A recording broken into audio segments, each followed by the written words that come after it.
All right, let's dive straight into this explainer. If we were shooting a high-energy sports documentary of this match, we'd open right here with a sweeping wide shot of a rain-soaked Estadio Akron in Guadalajara. Picture it, right? It feels exactly like a Knicks home game during the playoffs, but with a loud, pulsating crowd made up of 95% Colombian fans waving actual yellow flags.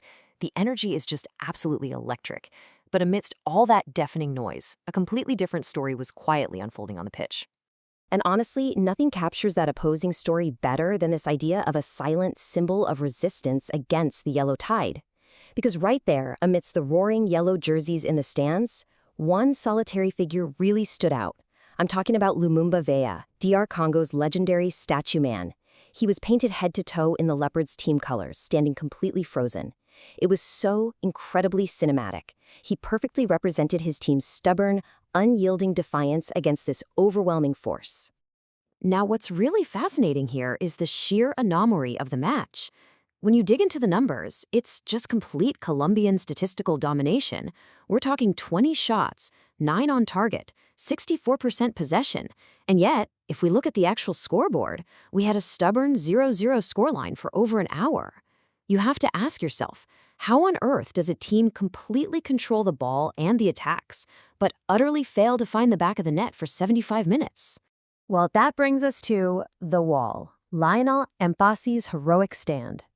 To understand exactly why this game was deadlocked for so long, you really just need one number: 8. That is the magic number. 8 is the total number of saves Mpasi racked up. The French-born DR Congo goalkeeper was practically superhuman out there. I mean, he answered every single question Colombia's elite attackers asked of him. He wasn't just making routine stops either. The guy was literally flying across the goal line. If you were cutting a highlight reel for this match, the first 20 minutes would just be an insane super save montage of Mpasi. From kickoff to the 20-minute mark, he secured 5 incredible saves, denying absolute stars like John Arias and Gustavo Puerta. His start to the game? Well, it was nothing short of legendary. And just to put that into perspective, do you know who the last goalkeeper was to make 5 saves in the first 20 minutes of a World Cup match? It was Jamaica's Warren Barrett against Argentina, all the way back in 1998. So yeah, this wasn't just a good game from Mpasi. This was a historically significant performance that totally anchored the Leopards when they were under absolute siege. And as reader Michael A. from The Athletic pointed out, the statistics back up just how valuable Mpasi was. The underlying metrics tell the exact same story. Facing 1.03 expected goals in the first half alone and relentless pressure from literally every angle, Mpasi was the singular reason DR Congo entered halftime completely unscathed. He was just a one-man wall. Which leads us right into the conductor and the striker, James Rodríguez versus Luis Diaz. Let's flip the perspective for a second. On the other side of the pitch, the crucial point is the towering influence of James Rodríguez. He generated 5 chances all by himself. But here's the kicker. He wasn't playing like a traditional winger at all. Instead, he dropped super deep into a right-back role, standing back and effortlessly playing quarterback. DR Congo wouldn't break their shape to press him, so he just orchestrated the whole game from deep while the rest of the team did the running. And again, we get a massive flashback to 1998. James is the first Colombian to hit that 5-chance milestone in a World Cup match since the iconic Carlos Valderrama. It just goes to show you, running might be for losers, because orchestrating a World Cup victory while standing relatively still is exactly what legends like James and Valderrama do. But while James was calm and collected, Liverpool winger Luis Diaz was pure, frantic aggression. He matched James's chance creation with a match-high 5 shots of his own. The guy was absolutely everywhere, constantly cutting inside and famously forcing Mpasi into a brilliant stretching leg save right in the 50th minute.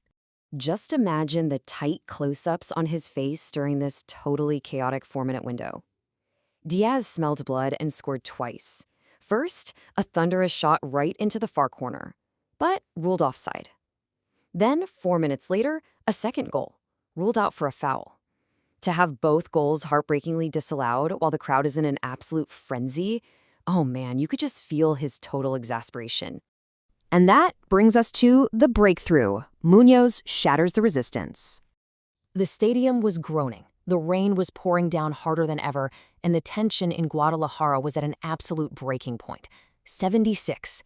That is exactly how many minutes it took for Colombia to finally crack DR Congo's miraculous defensive setup.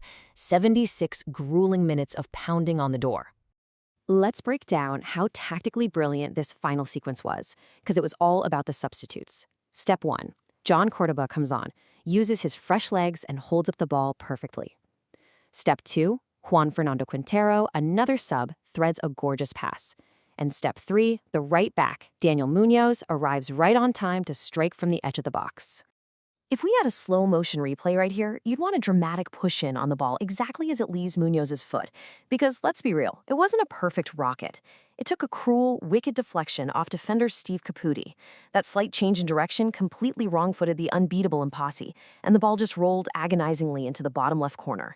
That deflected twist of fate is what finally made the Estadio Akron physically shake with cheers.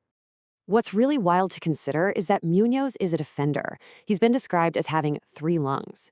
He pushes forward with this revolutionary zeal, and by scoring here, he became the first Colombian defender to score in consecutive World Cup appearances since Yuri Mina did it back in 2018. The real, raw emotion of the Colombian bench erupting in joy was just incredible to witness. Finally, let's look at the aftermath, the road ahead for Group K. So what happens when the dust settles?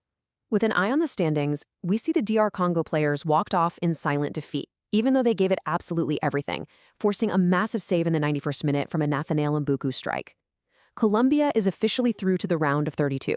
This is their first 2-win start to a World Cup since their legendary 2014 run. A draw against Portugal wins them the group. Meanwhile, DR Congo hangs by a thread. They absolutely must win against Uzbekistan. But hey, context is key here. They've conceded only 2 goals in 2 matches. That is a monumental defensive growth compared to their 1974 era as Zaire, where they let in 11 goals in their first 2 games. So as we wrap up this explainer, I really want to leave you with this final thought. We have a tournament where an impenetrable wall can be broken by a single cruel deflection. So what happens next? Will DR Congo find their much-needed miracle against Uzbekistan? Or is this high-flying Colombian squad accelerating toward a massive, blockbuster quarterfinal collision with Argentina? Keep your eyes on Group K, folks, because this story is far from over.